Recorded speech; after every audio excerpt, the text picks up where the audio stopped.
Hey guys, how's it going? Back at you here with an update on the OneWheel GT. Added a few more parts to it, got a few Christmas gifts that I threw on here. It was awesome. Came from my son. He got me some FlightFins, and so I figured to give you an update here. I have a little over 200 miles now on the Enduro. It's still holding strong. You can see a little bit of wear.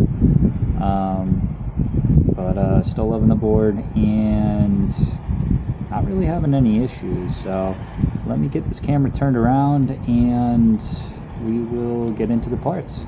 Also, bear with me today here. I'm using an Insta360 X3 camera here for the first time, so I'm going to try to get some ride footage. I'm trying to figure out how to use this camera, so hopefully it pieces together well. And hope you all had a great Christmas. I hope you're going to have a happy new year, and you know, let's hope this next year is another great year for riding. Alright guys, so now that I got the camera turned around here, you're going to see some of the new stuff here. I added the Lancer Platypus, I forget what version it actually is, but it's the only version that's available for the GT. It's got the front sensor, which has the one single posi sensor. It is a lot more difficult to dismount, and part of that might be my problem, just for the pure fact that I ordered their maximum grip because I like feeling locked in a little bit more. So what you have to do is you got to slide your foot out to the very edge and kind of roll your foot off, and with this maximum grit it's a little bit difficult. But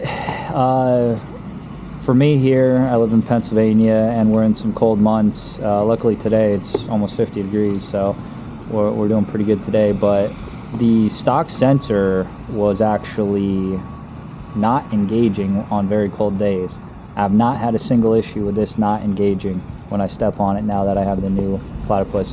Plus it also comes out maybe, I don't know, ½ inch around the edges here, so we should be good with being locked in a little bit more. Probably see there's a decent concave here. It's not a sharp edge and it flares out, so unlike the stock GT fender where it kind of cuts back in this way and grabs on your foot, kind of digs in a little, you're not going to have that issue. The other thing, of course, that was included here is the FlightFins system here. So I like having a wider stance here, and I end up going for the extensions on the front and back so that I can lock in at a further stance. And I tell you what, these things are awesome. The feel of security of it locking you in here is just great. Build quality is great. Threw on the clear fender here so I can see any debris on the inside. Plus I like seeing the tire. You can see all the dirt and schmutz and everything in it, but you know, that just is part of the nature of the beast here. I'm loving that. The Enduro Tire, let's see here, you can kind of probably see that it's definitely wearing down a lot quicker than what the other tire, the stock tire is, but it definitely grips the road a heck of a lot better. I'm not entirely sure if the tire really grips off-road any better than the stock tire. It's a lot less bouncy. It absorbs the bumps and everything a hell of a lot better. So when it comes to that, you're gonna enjoy this tire. I mean, it's definitely better than the stock tire, but because it's made of that softer rubber and that softer compound, two negatives you're gonna have, and you'll hear it as we're riding around here, especially with the rock salt that's on the road, is it just picks up all sorts of debris, just flings it up in this fender. That's why originally I was riding it without a fender, but I needed something because it was just dousing me with dirt. And for any of you who may not have watched any of my other videos, I hope you guys will go back. I'll do a quick overview of some of the other stuff I got on here. So along with the Enduro Tire from Float Life, I got their rim saver here, which is awesome. I even got that on this side. Had a couple nicks on the other side here. And then I got the titanium bolts here, which lighten it up. Plus, they're also deep inset Allen keys rather than the TP45s, I think is what is being used. Also from Techrails, Matt Shoemaker, I have his axle carriers here, which are awesome for dissipating heat. They add a little more rigidity and strength to holding this wheel in place. And let's see, that's probably it. I was going to buy some rails to throw on this thing from Techrails, Matt Shoemaker, but I got almost 1,000 miles on this thing and I am really enjoying the ride. So I don't know if I'm just used to the ride height. I know a lot of people like to lower it a little bit more, gives them a more sense of security, but I don't think I'm going to end up doing that. I think I'm going to end up changing this out for gray to go along with the green. I'm going to end up getting the Landsurf Fang fenders for the GT and their new bash bumpers on the back here, and that'll be it. And then I think I'll be done with this thing, and then I'll keep updating you as we go along here. But for right now, still very satisfied with this thing. I've gotten it to pretty much where I want it to be. It's an expensive board, especially once you throw all this other stuff on there, so sure as hell should be good for what we threw out of here. Alright guys, I'm going to stop this here. We'll get some ride video, and we'll talk a little bit more about it.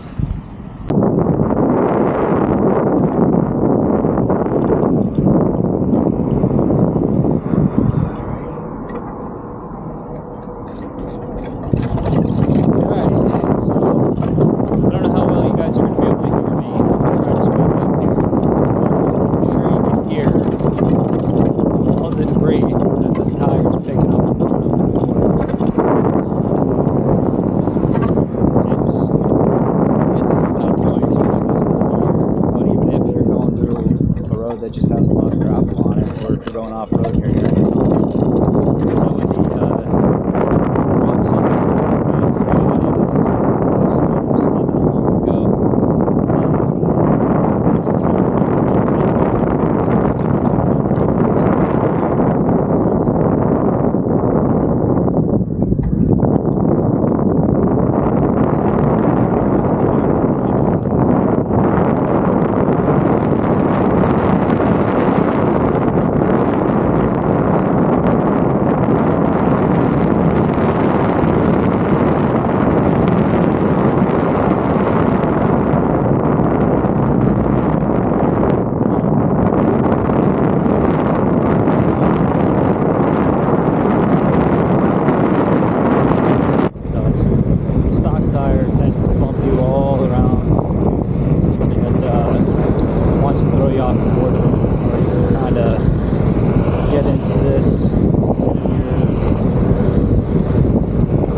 better bumps with a little bit more security.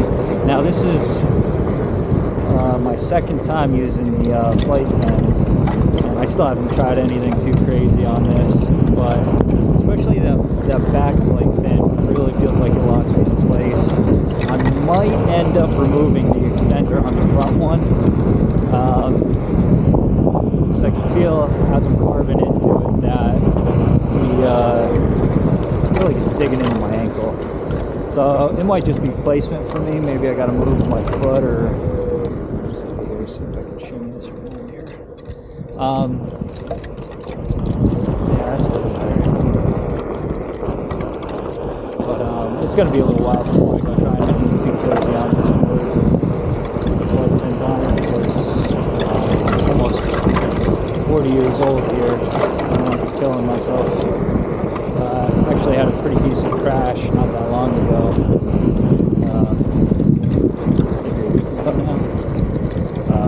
Where I was on a dirt road and didn't see the bump, and it was before I had the FlightFins, and it actually popped me completely off the board, set me out in the air.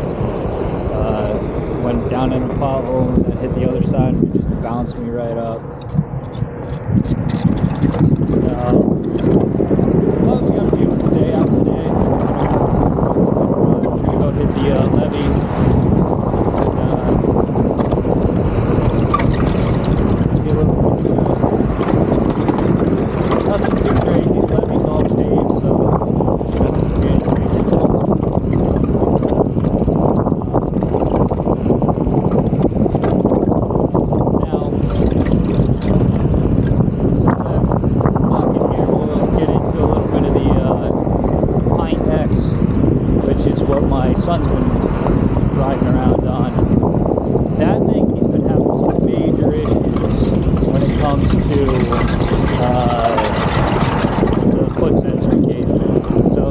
guys watching this have any suggestions for Line X, because I'm not finding any aftermarket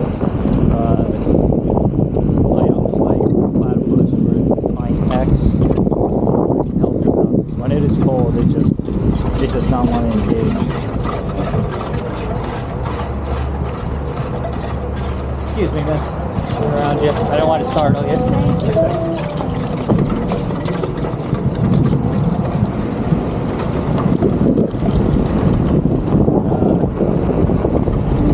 Yeah, so he actually went down pretty hard one day. He started going, and he wasn't going fast, but he just wasn't paying attention. And the foot sensor disengaged on him. He went down. Luckily, no broken bones. Just nasty bruising, scrapes. That's a major issue with that Line X. Maybe it's just for us because we're in a colder climate. But if you guys know of any fixes for that, please let me know in the comments down below. And let's see, on that board, between the two of us, because that's the board I started out with, we probably have about 800 miles now. I think I gave it to him when I had around 430 some miles on there. Yeah, can you hear all that debris coming up?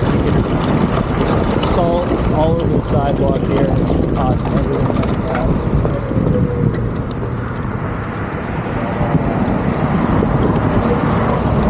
Fender, I get across here, but a lot of traffic.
Actually, one of the spots where I noticed how much softer this tire is. This is a brick sidewalk here, which with the stock tire is a lot bumpier there. It's like riding on railroad tracks almost. So this This Enduro Tire here definitely absorbs the bumpers and makes this a much more comfortable ride. There's no suspension on the OneWheel here.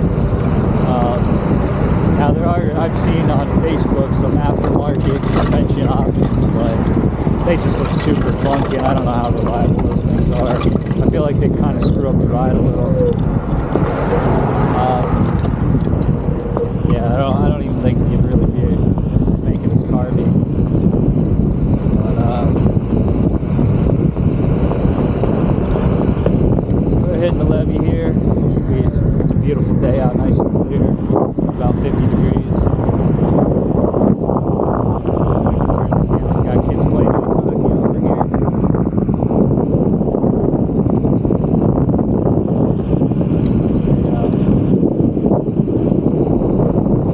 Not going to be too many more of these until we hit springtime. So this is another spot where it gets a little bumpy on here with all the seams. Sidewalk.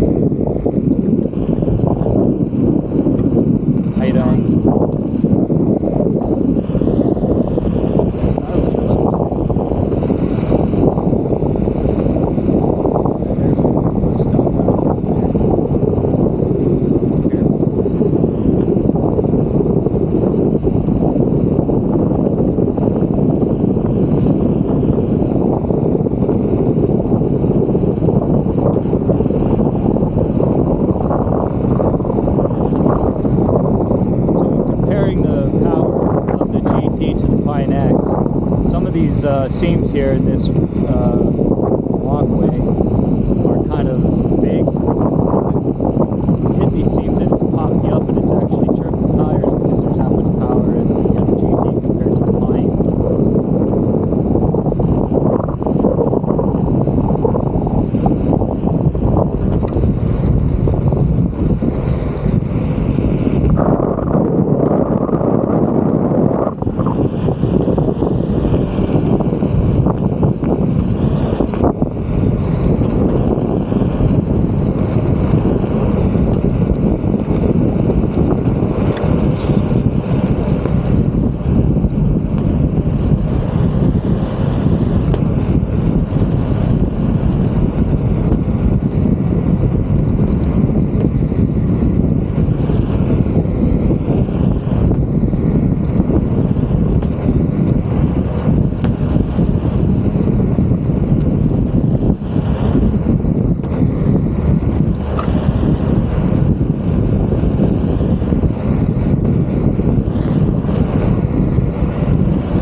See in this video here, I'm turning the camera. I said this is one of those instant 360s. I do not know all the functionalities of this camera here, so I was trying to show there. I turned the camera and trying to show. Got some planes taking off here. Pretty cool.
Alright guys, so that's going to be it for today with the GT. Just a quick little video, quick little ride, quick little overview. So hopefully, you know, this helps you guys decide whether you want to buy some of these accessories or if you want a GT in general. If you have any questions, please comment in the comment section, and it'd be great if you guys would like and subscribe. Help me get this channel even further off the ground. I'm going to be doing another review here of the Meepo Hurricane Ultra, and we'll get some ride video on that. I had an issue with that right out of the box. but I want to do a good comparison here, and I plan on doing a series of videos where we're going to compare the OneWheel to an electric skateboard and how it's different, how they compare a little bit, and what I think is better. I started off with the OneWheel and moved into the electric skateboard. Never skateboarding in my life, so it should hopefully be a unique perspective and help you guys out. So hey, have a great day, have a happy new year, stay safe, and we'll talk to you soon.